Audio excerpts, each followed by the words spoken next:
नमस्कार साथियों, आपका स्वागत है ब्राइट फ्यूचर पर। साथियों, कई बार एक क्वेश्चन आता है टेट और सुपर टेट में तो हमें देखने को ही मिलता है, बहुत सारी परीक्षाओं में देखने को मिलता है। यूनिट डिजिट का नंबर अर्थात इकाई का अंक ज्ञात करना। तो इकाई का अंक ज्ञात करने के लिए हम क्या करें, कैसे इसको ज्ञात करें, ये आज हम सीख लेंगे पूरी तरीके से। तो पहले कुछ चीज़ें मैं विशेष बता दे रहा हूँ, जैसे कि नंबर 1 पॉइंट है आपका कि इकाई के अंक में जब भी आए, देखिए 1 की पावर जितनी भी हो आप हमेशा 1 ही लिखेंगे, क्योंकि 1 की पावर 1 का कितनी भी बार मल्टीप्लाई करो आपको 1 ही आंसर मिलेगा। इसके बाद जो आपका 5 है, 5 का जितनी बार भी मल्टीप्लाई करोगे आपको 5 ही मिलेगा। इसके बाद 6 है, 6 का जितनी बार मल्टीप्लाई करोगे आपको 6 ही मिलेगा। और जीरो, जीरो का तो जीरो रहता ही है। तो ये 4 डिजिट ऐसी हैं जिनका इकाई का अंक हमेशा सेम रहता है, चाहे पावर कुछ भी रहे। तो ये आप नोट कर सकते हो कि इकाई का अंक यानी कि यूनिट डिजिट क्या रहेगा, सेम रहेगा, चाहे आपकी पावर कुछ भी हो। ठीक है। दूसरा रूल ये है कि आप जब भी यूनिट डिजिट का क्वेश्चन है, जब भी आप क्या करेंगे, दो चीज़ें होती हैं, एक होता है आधार और एक होती है घात। हाँ, एक होती है पावर और एक होता है बेस। जैसे कि मान लीजिए यहाँ पर 5 की पावर हमको दे दिया 125, तो ये आपका, इसे आधार कहते हैं। देखिए हिंदी मीडियम वाले थोड़ा सा विशेष रूप से ध्यान रखें, इसे आधार और इसे घात कहते हैं।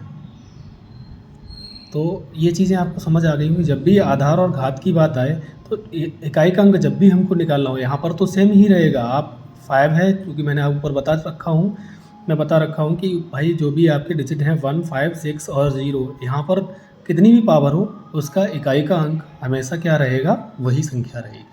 अब कोई और नंबर आता है तब हम क्या करें, मान लीजिए यहाँ पर 3 है, 3 की पावर 125 है, तो हमेशा जो आपकी घात होती है, उसको हम क्या करेंगे, घात को भाग लगा देंगे किससे, हमेशा 4 से।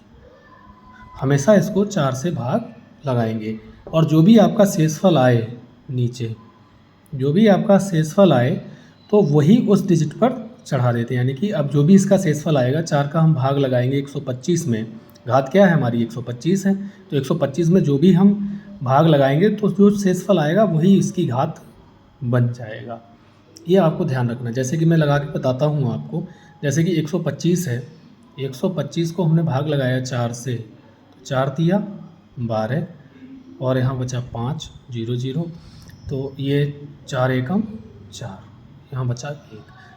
यहाँ शेषफल इसका 1 है, तो इसका मतलब है कि हमारा जो भी 3 की पावर रहेगा वो क्या रहेगा, 1 रहेगा, शेषफल रहेगा। ये बात आपको हमेशा ध्यान रखनी है। 3 की पावर 1 का मतलब क्या होता है, वही संख्या 3 ही है। तो हमेशा दो चीज़ें ये ध्यान रखना है आपको जब भी यूनिट डिजिट ज्ञात करना है। अब एक कंडीशन और आती है इसमें। कंडीशन क्या आती है, तीसरी कंडीशन ये आती है कि कभी कभी हमारा भाग पूरा पूरा लग जाता है। तीसरी कंडीशन में जब भाग पूरा लग जाए, जब शेषफल शून्य बचे, जब शेषफल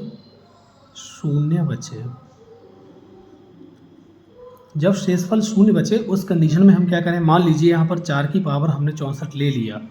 अब हम क्या करेंगे, 64 को 64 को 4 से भाग लगाएंगे, 4 एकम 4, बचा हमारा कितना 2, 4 छंग 24 और बचा हमारा 0 0। इस कंडीशन में जब भी हम भाग लगाएंगे यहाँ पर, तो हमारा कायदे में तो 4 की पावर 0 आना चाहिए, जो कि अगर हम ये करते हैं किसी की पावर 0 होती है उसका मान होता है सदैव कितना, 1 होता है। लेकिन अगर ये आंसर हम लगा के आए तो हमारा आंसर हो जाएगा गलत। इस कंडीशन में हमको क्या करना है, यही आपको समझाना है। इस कंडीशन में हमको क्या करना है, जिससे हमने भाग दिया है वही संख्या यहाँ पर इसको लिख देते हैं। तो यानी कि 4 की पावर 4 ही आ जाएगा, और 4 की पावर 4 का मतलब है 4 का 4 बार मल्टीप्लाई। तो 4 का 4 बार मल्टीप्लाई हो जाएगा, 4 चौके 16 की 6, फिर 6 चौक 24 की 4, फिर 6 चौक 4 छंगे 4 चौक 16 की 6, यानी कि लास्ट में कितना आ गया आपका 6। देखिए यही हमें करना होता है। हम मतलब जो है परीक्षाओं में गलती यही करते हैं कि हम उसको गुणा करने बैठ जाते हैं, तो वो पता चला बहुत लंबा हो गया, हम कहीं मिस्टेक कर दिए तो गलती हो जाती है। तो हमें उससे नहीं लेना है, हमें केवल इकाई का अंक लेना है। तो 4 का हमने 4 बार मल्टीप्लाई किया, 4 चौके 16 का 6 हो गया इकाई का अंक। अब 6 का 4 में किया, 6 चौक 24 का 4 हो गया इकाई का अंक। और 4 का फिर 6 में किया, 4 का फिर 4 में किया, 4 चौक 16, इसका हो गया 6। लास्ट में जो भी डिजिट आता है वो इकाई का अंक ही होता है, तो इसका इकाई का अंक क्या हो गया आपका, इसका इकाई का अंक 6 हो गया। अब बहुत सारी कंडीशंस और आती हैं कि मान लीजिए कभी कभी क्या होता है कि आगे वाला डिजिट कम होता है, पीछे वाला ज़्यादा होता है, या मल्टीप्लाई में है, कोई ऐसा क्वेश्चन आ गया। मान लीजिए ये इस तरीके से क्वेश्चन दे दिया उन्होंने, अगला क्वेश्चन है, ये इस तरीके से दे दिया उन्होंने कि बताइए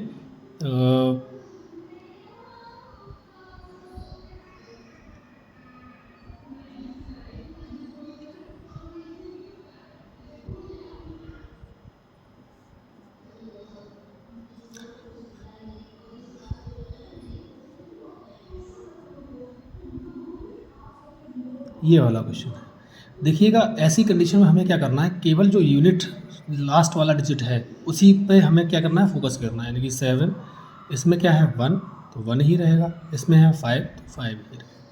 इन सब का हम क्या कर देंगे, मल्टीप्लाई कर देंगे।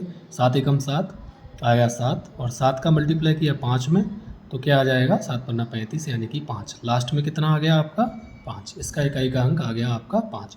इसी तरीके से और भी इनकी पावर्स अगर दे रखा हो, अगर यही क्वेश्चन हो और इसका पावर दे रखा हो, मान लीजिए ये क्वेश्चन है,